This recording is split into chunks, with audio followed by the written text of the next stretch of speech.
Hi, my name is Liz Bachman and I own Wildflower Social Media, and today we're going to talk about building social media profiles that stand out and actually serve your business.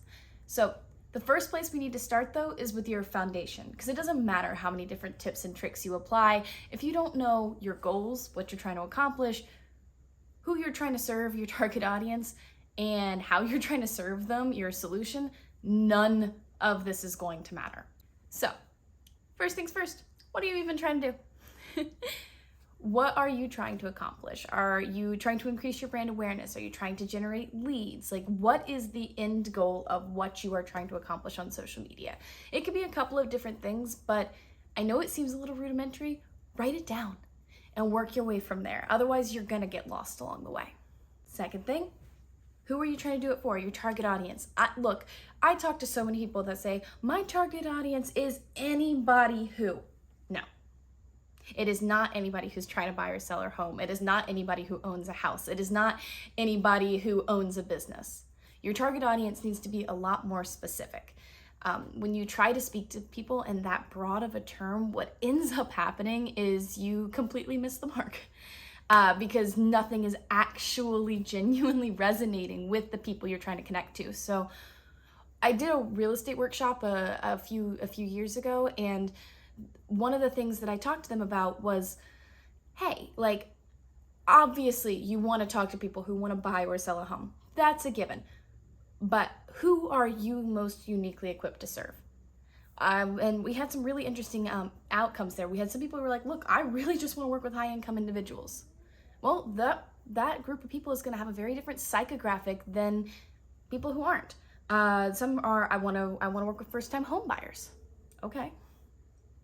That's going to be very different than potentially than the high income individuals only. And then others were like, actually, I really love working in the traveling nursing industry. That is totally different. Now, that doesn't mean that your messaging will necessarily put off somebody who doesn't fall into that group, but you're going to resonate a lot more with the people who are within that group. So think about, who are you best equipped to serve? What are they like? What are they interested in? How are you going to be able to communicate with them in a way that resonates with them? Once you figure those two things out, the next thing is we got to be consistent. And I don't necessarily mean consistent that we post on Mondays, Wednesdays, and Fridays. Like, yeah, having a consistent posting schedule is important, but I mean consistent in your branding, in your tone, and your messaging, and how you come across. It's a little bit disconcerting to have somebody who is always posting in pastels to suddenly post something in neon orange, right? Well, that's kind of a more obvious example of what happens when you're not paying attention to the language that you're using and the way that you talk about your products and services. So just think about being a consistent voice. It's a lot easier, honestly, when you're a solopreneur, because the voice is a lot of the times your voice. But when you've got a larger company, or if you're hoping to develop a larger company as you move forward, you need to write down those rules, the tone, the style, because same with your goals, you're gonna get lost along the way if you don't have something to refer back to. So now that we've covered like your foundation, you need to know where you're trying to get, and you need to know who you're trying to reach. Let's talk about actually setting up your profile. First things first, profile picture, okay? What do you use as your profile picture? This is going to depend. It's going to depend a little bit on what we just covered before. So if you are a solopreneur, or if you're somebody whose personal brand is mostly the business, you're really the only person who's ever going to be in the business, that sort of thing, we're really seeing a shift towards humanized brands. So using a headshot, a professional headshot where your face is clear and the background is non-distracting, can be really, really helpful and can be a really good option as a profile picture. However, if you are looking to expand beyond yourself, build a team, fall a little bit more in that corporate identity, then using a logo for your profile picture is going to make a lot more sense. So it kind of depends on where you are and where you want to go. Now that we've talked about your profile photo, let's address what goes in the text in your bio. So your bio should be telling people who you are, who you help, how you help, and how to get in touch with you, okay?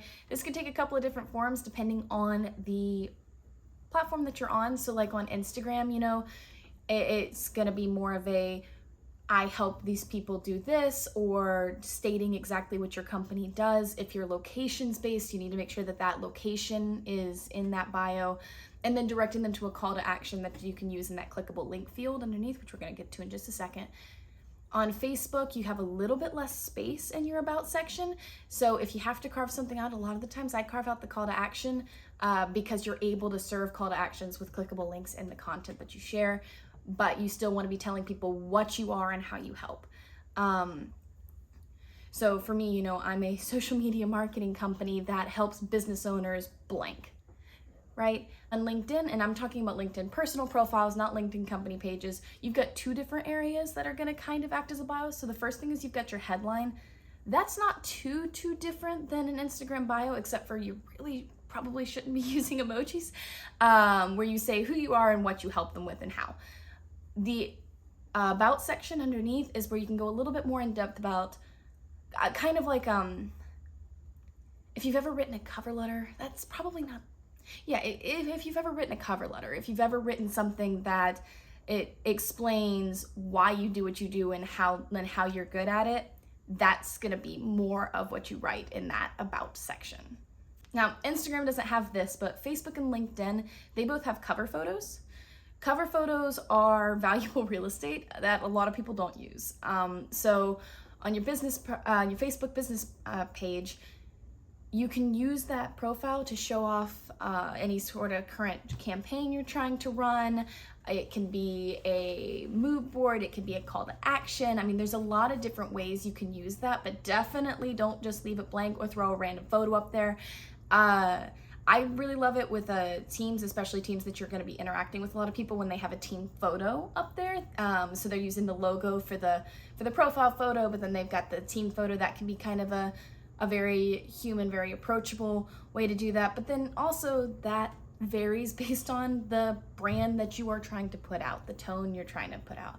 On LinkedIn, using it to amplify your brand. So you can use, I believe right now mine is a work from home with plants in the background sort of look, because that kind of fits in with my overall personal brand.